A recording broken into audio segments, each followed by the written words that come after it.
ایک آیت آئی ہے جس میں اللہ نے فرمایا الا ان اولیاء اللہ، بے شک جو اللہ کے اولیاء ہوتے ہیں، لا خوف، نہ تو ان کے اوپر کوئی خوف ہوتا ہے، ولا هم يحزنون، نہ وہ غم زدہ ہوتے ہیں۔ پھر آگے ان کی تعریف کی گئی الذین آمنوا، جو ایمان لے کر آتے ہیں، وکانوا یتقون، اور تقوی اختیار کرتے ہیں۔ اولیاء کی جب بات آتی ہے تو عوام میں نہ جانے کیا سمجھا جاتا ہے کہ اولیاء سے بات یہ ہوتا ہے یہ ہوتا ہے۔ حالانکہ اولیاء کا مطلب صرف اتنا ہوتا ہے، اور اولیاء سے وہ لوگ مراد ہوتے ہیں جو اللہ کے مقرب بندے ہوتے ہیں۔ اولیاء یہ پلورل ورڈ ہے، جمع ہے، اس کا جو سنگر ہے وہ ہے ولی۔ ولی کا مطلب ہوتا ہے ایک تو مشہور، اس کا مطلب ہے دوست، اور دوسرے جو اس کا صحیح مطلب ہے ولی کا وہ یہ ہوتا ہے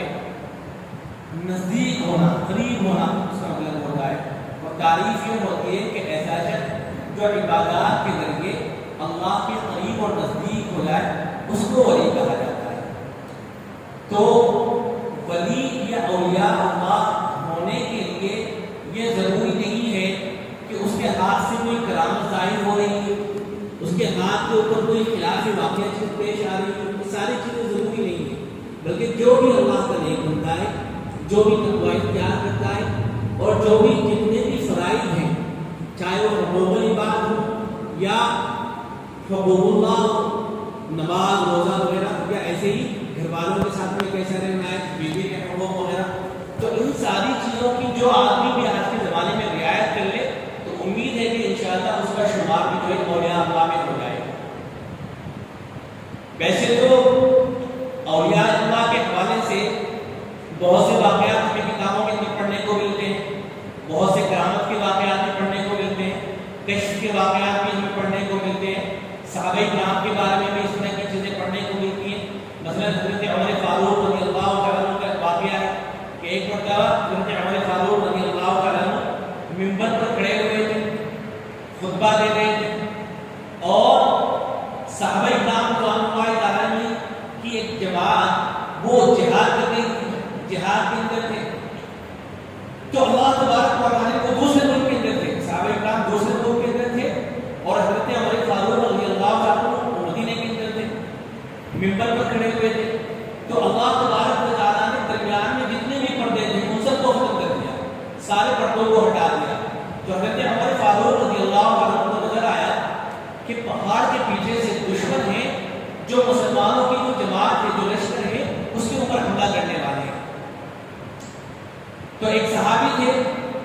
اس لشکر کے اندر، ان کا نام تھا ساریہ۔ تو حضرت عمر فاروق رضی اللہ عنہ نے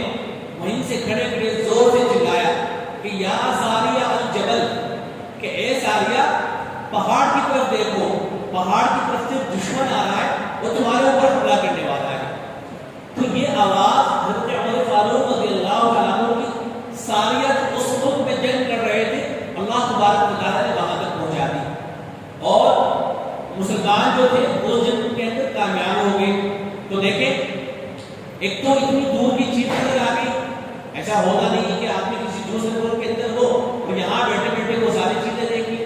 تو اس جگہ کی ساری چیزیں نظر آ گئی۔ اور دوسرے حضرت عمر فاروق رضی اللہ عنہ نے جب آواز لگائی، جب صدا لگائی، تو اللہ تبارک و تعالیٰ نے ان کی آواز کو وہاں تک پہنچا دیا۔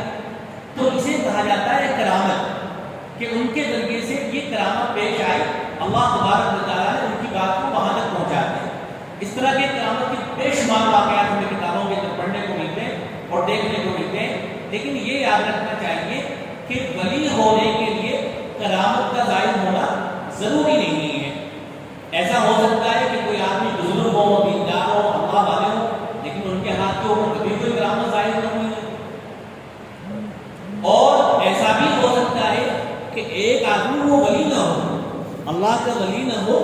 سنت کے خلاف چلتا ہو، سنت کی پیروی کرنے والا نہ ہو، لیکن اس کے ہاتھ پر عجیب و غریب واقعات پیش آ رہے ہیں، عجیب و غریب چیزیں اس کے ہاتھ سے ظاہر ہو رہی ہیں۔ ایسا ہو سکتا ہے، اس میں علماء نے لکھا ہے کہ اگر کسی آدمی کو تم دیکھو کہ وہ آسمان کے اوپر اڑ رہا ہے، ہر چیز اس کے اندر پائی جا رہی ہے، لیکن وہ سنت کے خلاف چلنے والا ہے، سنت کے اوپر عمل کرنے والا نہیں ہے، تو پھر کبھی بھی اس کو ولی سمجھنے کی غلطی مت کرنا۔ تو لوگ ہم یہ دیکھتے ہیں آج کل بہت سے لوگ نشان کے جو ہوتے ہیں، مزاروں پہ پڑے ہوتے ہیں، تو وہ اپنے آپ کو ولی کہہ رہے ہوتے ہیں، لوگ ان کو ولی سمجھ رہے ہوتے ہیں، تو ایسے لوگ خود بھی گمراہ ہوتے ہیں، دوسروں کو بھی گمراہ کرنے والے ہوتے ہیں۔ سب سے بڑے ولی وہی ہوں گے جو اللہ کے نبی صلی اللہ علیہ وسلم کی سنت کے اوپر چلنے والے ہوں گے۔ تو آج کے زمانے میں ولی بننا بہت آسان ہے، اللہ کی طرف سے جتنے احکامات ہمیں دیے گئے آدمی ان کے اوپر عمل کر لے، اور جو بندوں کے حقوق ہیں ان کی رعایت کر لے، ذکر و اذکار میں لگا رہے، انشاءاللہ آسانی کے ساتھ وہ بھی اولیاء اللہ میں شامل ہو سکتا ہے۔ دعا فرمائے کہ اللہ